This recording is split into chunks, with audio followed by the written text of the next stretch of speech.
आज के प्रारंभ के पाठ में हमने देखा स्मृति का अर्थ, स्मृति की परिभाषाएं, अच्छी स्मृति की विशेषताएं और स्मृति के प्रकार। एक छोटा सा अंश इसमें छूट रहा था, स्मृति को प्रभावित करने वाले कारक। तो आइए कुछ महत्वपूर्ण बिंदु हैं जिन पर चर्चा कर लिया जाए। स्मृति को प्रभावित करने वाले कारकों में शारीरिक स्वास्थ्य, मानसिक स्वास्थ्य, प्रेरणा, विषय वस्तु की प्रकृति, सीखने वाले की इच्छा शक्ति, रुचि और अवधान, स्मरण विधि, अभ्यास एवं पाठ का दोहराना और अंत में शिक्षण विधि। ये कुछ ऐसे महत्वपूर्ण कारक हैं जो स्मृति को प्रभावित करते हैं। सबसे पहले हम देखते हैं शारीरिक स्वास्थ्य। शारीरिक स्वास्थ्य वह कारक है जो स्मृति को सबसे अधिक प्रभावित करता है। जैसा कि कहा जाता है, एक स्वस्थ शरीर में एक स्वस्थ मस्तिष्क का वास होता है। तो जब किसी बालक का शारीरिक स्वास्थ्य अच्छा होगा तो यह स्वाभाविक है कि उसका मस्तिष्क भी उतना ही अच्छा होगा। जब मस्तिष्क अच्छा होगा तो उस बालक की स्मृति भी उतनी ही अच्छी होगी। दूसरे क्रम में मानसिक स्वास्थ्य। मानसिक स्वास्थ्य जो एक तरह से कह लिया जाए कि शारीरिक स्वास्थ्य पर पूरी तरह से निर्भर होता है। ऐसा बालक जिसका शारीरिक स्वास्थ्य अच्छा है तो उसका मानसिक स्वास्थ्य भी अच्छा होगा। मानसिक स्वास्थ्य अच्छा होने के परिणाम स्वरूप स्मृति भी अच्छी होगी। इसके बाद प्रेरणा। प्रेरणा वह एक बाह्य शक्ति होती है जो बच्चों को कार्य करने के लिए अभिप्रेरित करती है। अभिप्रेरणा बालक को अधिक से अधिक कार्य करने के लिए अभिप्रेरित करती है और सीखी हुई सामग्री लंबे समय तक उसे याद रहती है। तो इस प्रकार प्रेरणा स्मृति को प्रभावित करने वाले कारकों में प्रमुख श्रेणी में आता है। दूसरा है विषय वस्तु की प्रकृति।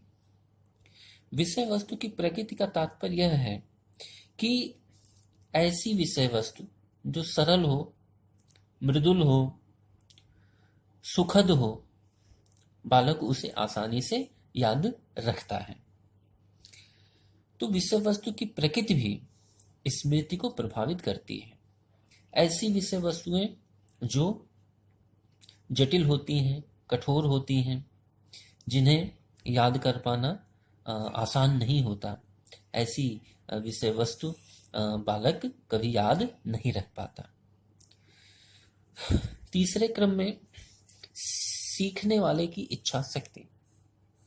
सीखने वाले की इच्छा शक्ति, तो यहाँ पर हम बात करते हैं सबसे पहले इच्छा की। इच्छा किसी भी अधिगम के लिए अत्यंत ही महत्वपूर्ण है, क्योंकि कोई बालक तभी अधिगम कर सकता है जब उसके मन में इच्छा होगी।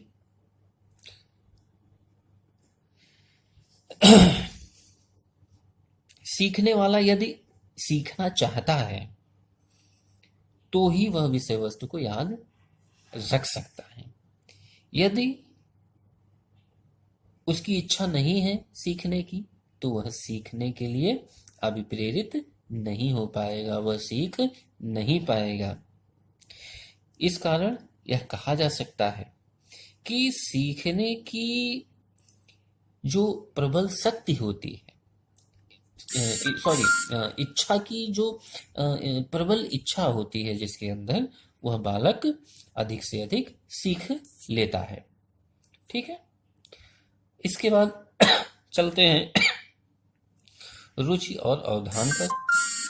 रुचि एवं अवधान आकृष्ट होने से व्यक्ति जल्दी सीखता है। तीसरा है स्मरण विधि। बालक स्मरण करने के लिए जिन जिन विधियों का वह उपयोग करता है उसका बालक की स्मरण शक्ति पर प्रभाव पड़ता है। ठीक है, जैसे स्मरण विधि का तात्पर्य है कि बालक को खेल खेल के माध्यम से सिखाया जाए, उसकी स्मृति को बढ़ाया जाए, या किसी कविता के माध्यम से, किसी गीत के माध्यम से, किसी चलचित्र के माध्यम से उसकी स्मृति को बढ़ाया जाए। तो इस प्रकार ये कहा जा सकता है कि स्मरण की जो विभिन्न प्रविधियां होती हैं वह स्मृति को प्रभावित करती हैं। 8वें नंबर पर है अभ्यास और दोहराना। अभ्यास और दोहराना दोनों ही स्मृति को प्रभावित करने वाले कारकों में आते हैं।